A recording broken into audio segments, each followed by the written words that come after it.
হরে কৃষ্ণ। আজকে আমি আপনাদেরকে শ্রীমদ্ভগবদ্গীতার সাংখ্যযোগের 26তম শ্লোকটি পড়ে শোনাচ্ছি। অথ চৈনং নিত্যজাতং নিত্যং বা মনস্যমৃতম তথাপি তং মহাবাহো নৈনং শচির্তুমর্হসি।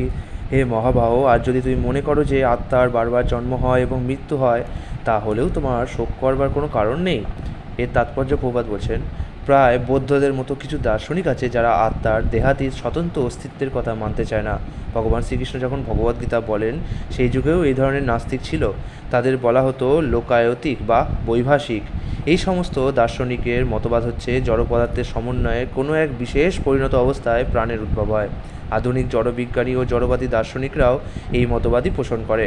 তাদের মতে দেহটি হচ্ছে কতগুলি জড় উপাদানের সমন্বয় মাত্র, এবং কোনো এক পর্যায়ে জড় উপাদান ও রাসায়নিক উপাদানের ক্রিয়া প্রতিক্রিয়ার ফলে প্রাণের লক্ষণ বিকশিত হয়।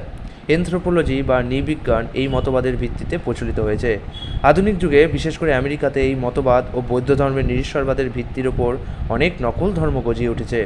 বৈভাষিক দার্শনিকদের মতো অর্জুন যদি আত্মার অস্তিত্বে অবিশ্বাস করতেন, তাহলেও তার শোক করার কোনো কারণ ছিল না। কিছু পরিমাণ রাসায়নিক পদার্থের বিনাশের জন্য কেউ শোক করে না এবং তার কর্তব্য কর্ম থেকে বিরত হয় না।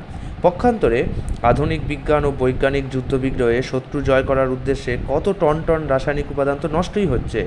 বৈভাষিক দর্শন অনুসারে দেহের সঙ্গে সঙ্গে তথাকথিত আত্মার বিনাশ হয়।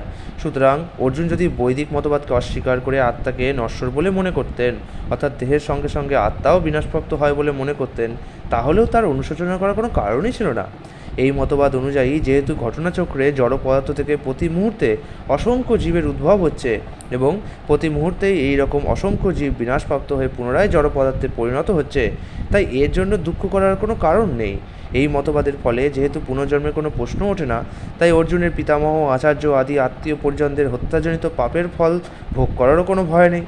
কিন্তু সেই সঙ্গে ভগবান শ্রীকৃষ্ণ বিদ্রূপ সহকারে অর্জুনকে মহাবাহু, অর্থাৎ যার বাহুদ্বয় মহাশক্তি সম্পন্ন বলে সম্বোধন করেছেন, কারণ অন্ততপক্ষে তিনি বৈদিক জ্ঞানের বিরোধী বৈভাষিকদের মতবাদ স্বীকার করেননি এবং তার ফলে তাকে মনে করিয়ে দিয়েছেন যে তিনি ক্ষত্রিয়।